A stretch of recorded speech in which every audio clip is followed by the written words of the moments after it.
ফিলিস্তিন আসা নিয়ে আপনারা ভিসা কাগজ নিয়ে আমি যেই ছবিটা দিয়েছিলাম এটা নিয়ে আপনারা দেশে খুব প্রপাগান্ডা করতেছেন। তো আপনাদের জন্য একটা কথা বলি যে ফিলিস্তিন যেই আসতে চায় ইসরায়েলের ভিসা ছাড়া আসতে পারবে না। কেন? কারণ ফিলিস্তিন ইসরায়েলের গর্ভের ভিতরে, ফিলিস্তিনের নির্দিষ্ট ফিলিস্তিনের গভর্নমেন্ট বা সরকার বা তাদের নিজস্ব কোনো ভিসা নীতি নাই যে তারা কাউকে ভিসা দিতে পারে না।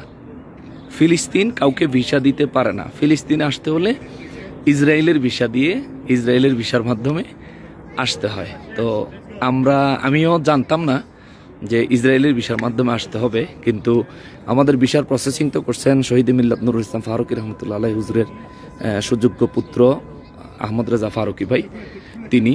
তো আমরা যখন আসব তখন মিশর থেকে তুর পাহাড়ের জিয়ারত করে তুর পাহাড় থেকে আমরা তাবা বর্ডার দিয়ে আমরা এই জেরুজালেমে প্রবেশ করেছি তাবা বর্ডার হয়ে।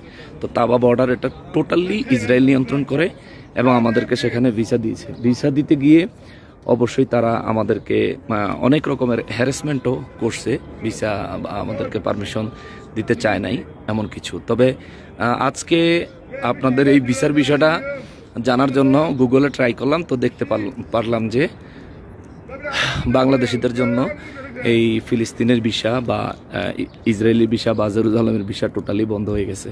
আর বোধহয় কেউ কখন আসতে পারবেন শিওর বলতে পারতেছি না, কারা আসতে পারবেন না পারবেন। তো যাই হোক, এটা হচ্ছে বাস্তবতা। কেমন?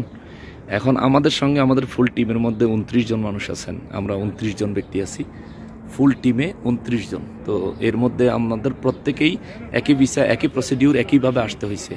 এখন কেউ যদি আমাদের বিরুদ্ধে প্রপাগান্ডা করেন তাহলে আমি তাদেরকে চ্যালেঞ্জ করছি যে বিগত 70 বছরের মধ্যে কেউ ফিলিস্তিন এরিয়ায় প্রবেশ করছেন কিন্তু ফিলিস্তিনের ভিসায় ইসরায়েলের ভিসা ছাড়া এরকম যদি কেউ থাকেন তাহলে দেখাবেন আমাদেরকে, কেমন? দেখব।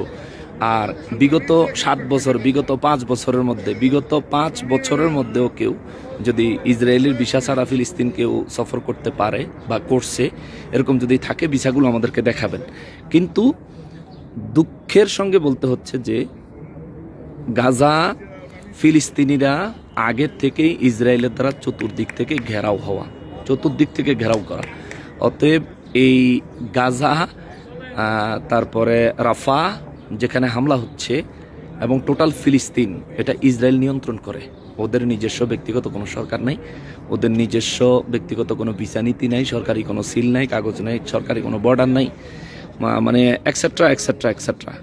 এই হচ্ছে বিষয়। এখন আপনারা বাংলাদেশ থেকে যদি এই বিষয়গুলো নিয়ে আমাদের বিরুদ্ধে মন্তব্য করেন, আমার বিরুদ্ধে মন্তব্য করেন, বিশ্বাস করেন আমার তাতে কিচ্ছু আসে যায় না। কারণ আমি কারো কাছ থেকে লাখ লাখ টাকা নিয়ে এখানে অনুদান দেওয়ার নামে ধোঁকাবাজি করতে আসি নাই।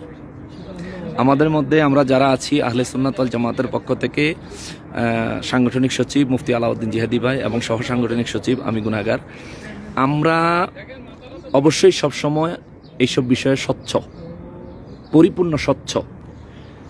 মুফতি আলাউদ্দিন জিহাদি ভাইও স্বচ্ছ, আমিও স্বচ্ছ ইনশাআল্লাহ।